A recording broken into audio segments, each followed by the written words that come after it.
काबना में मेरे साथी तालीम, सेहत और समाजी बहबूद के वज़ीर सकीना यत्तू साहिबा, मेरे एडवाइज़र नासिर अस्लमानी साहब, लोकसभा में हमारे मेंबर जनाब जुगुल किशोर साहब, हमारे यहाँ मुकामी एमएलए और एक हिसाब से हमारे आज के मेज़बान जनाब विक्रम रंधावा साहब, उड़ी से हमारे साथ आए हुए honourable MLA doctor Sajad Shafi साहब, यहाँ पे हमारे का बेटा आशीष और बेटी डॉक्टर आशिमा, यहाँ पे आप सब भाइयों बहनों बुज़ुर्गों, मेरे तरफ से आदाब और अस्सलाम वालेकुम।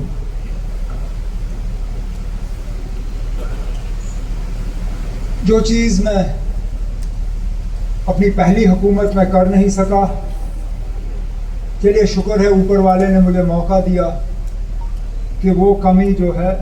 वो मैं इस बार पूरी करूं। लेकिन सही माने में आज बड़ियाल साहब के इस स्टैचू को अनवेल करने का हक जो है वो मेरा कम और मेरे वालिद जनाब डॉक्टर फारूक अब्दुल्ला साहब का ज़्यादा है, क्योंकि जितना उनका इस ख़ानदान के साथ ताल्लुक़ रहा, सच्चाई ये है कि मेरा नहीं रहा। डॉक्टर साहब कभी नहीं भूले कि जब ये हादसा हुआ वो यहाँ वज़ीर आला थे, और वो कभी इस बात को भूले नहीं कि बड़ियाल साहब जो है उन्होंने अपनी जान की कुर्बानी अपने काम को अंजाम देते हुए किया। उनकी खता क्या थी? वो रिश्वत नहीं ले रहे थे,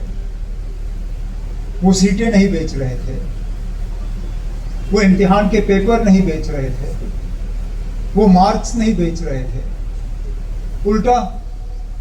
वो नकल को रोकने की कोशिश कर रहे थे।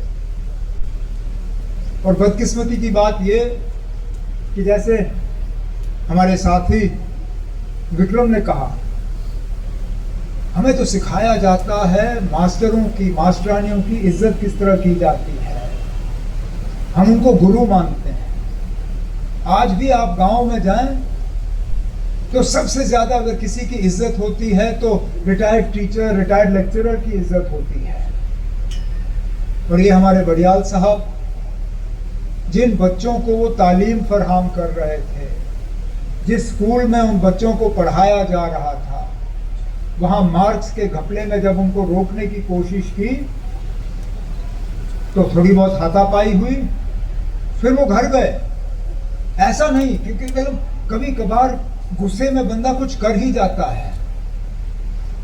ये गुस्से में नहीं था, ये सोच समझ के हुआ। वो घर गए, आधा घंटा इस पे सोचा, फिर वापस आए, कसाई की दुकान से हथियार उठाया और फिर बड़ियाल साहब को उन्होंने यहाँ उनकी कत्ल की। तो सिर्फ इसलिए कि बड़ियाल साहब जो है अपने काम में जो है कोई कसर बाकी रखना नहीं चाहते थे।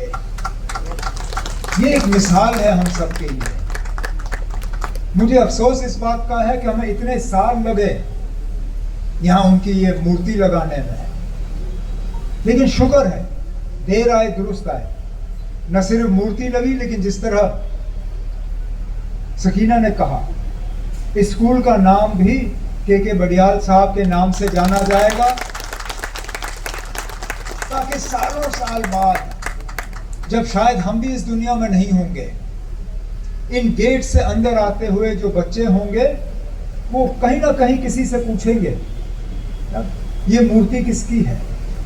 ये स्कूल किसके नाम पे लगा, उनकी क्या कंट्रीब्यूशन रही, आखिरकार क्या किया उन्होंने कि स्कूल जो है उनके नाम पे रखा गया। और शायद कहीं ना कहीं उनके दिमाग में वो बात बैठ जाएगी कि हमें इस समाज के लिए और जम्मू कश्मीर के लिए, इस मुल्क के लिए क्या करना चाहिए, किस तरह का हमें नागरिक बनना चाहिए, किस तरह का सिटीजन बनना चाहिए।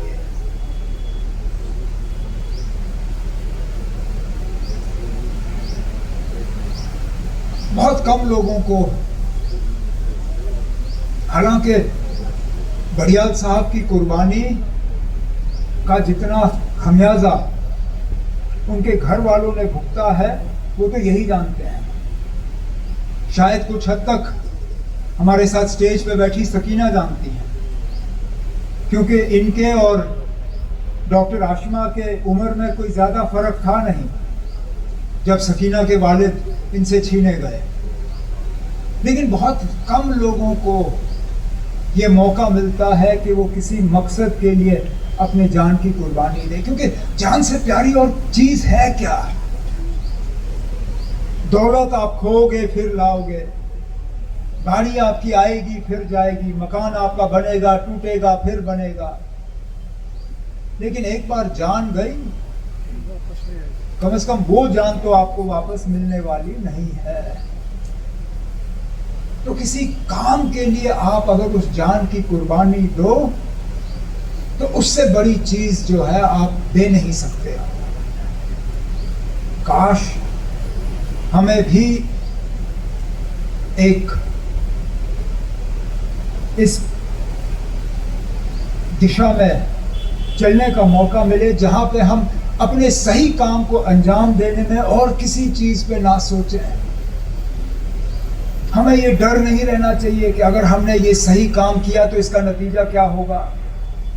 अगर हमने सही मशवरा दिया तो इसका क्या नतीजा होगा,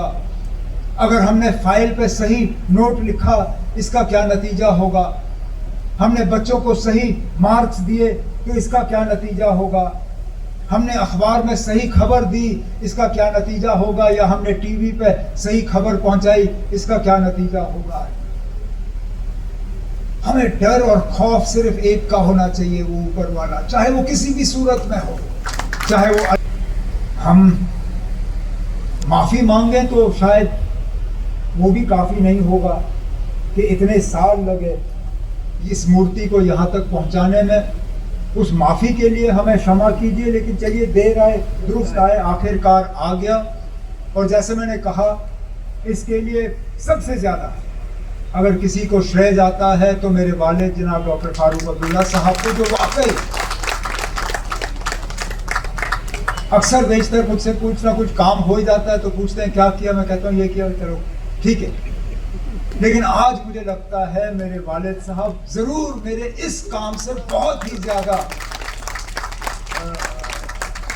मुतमईन होंगे। अब मैं जब कल श्रीनगर वापस चला जाऊंगा तो उम्मीद करता हूं कि मेरे कंधे पे जो है वो थोड़ा सा थपथपा के कहेंगे चलो तुमने बेटा एक काम तो सही किया ही किया। आगे भी